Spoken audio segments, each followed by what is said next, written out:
Eminent Nigerians, traditional rulers, the missions cutting across all ages are in this auditorium as the immediate past Minister of Works, Gbajabiamila Fashola, unveils his literary work to the public.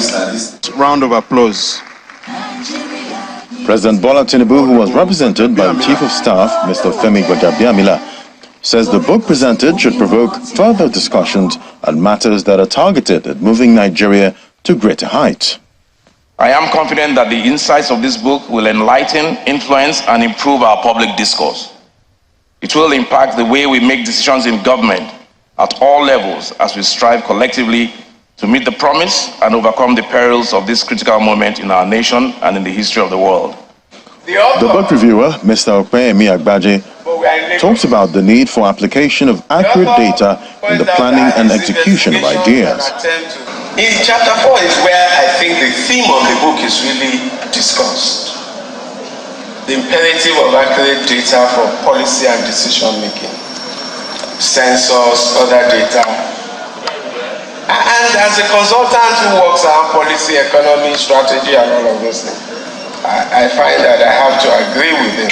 Panelists who spoke at the book presentation further buttressed the importance of data that must bring our people out of poverty. Usually the conversation is just about insecurity. So your newspaper headline, on a Sunday, the splash would be insecurity worsens nationwide. Why is that?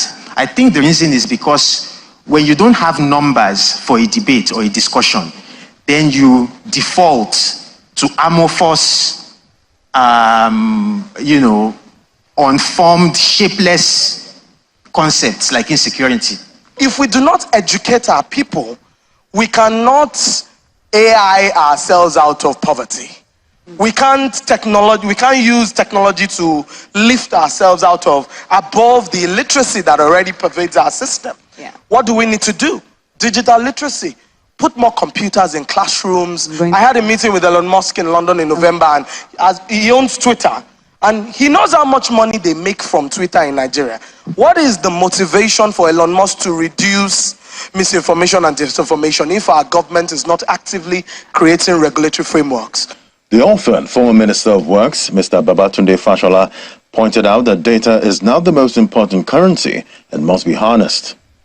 Data has become perhaps the most important currency in the world, which no central bank prints, but which is changing the way we know and relate with our world. Many of the corporate giants here will tell you that the secret to the success of their balance sheets is the amount of money they invest in data.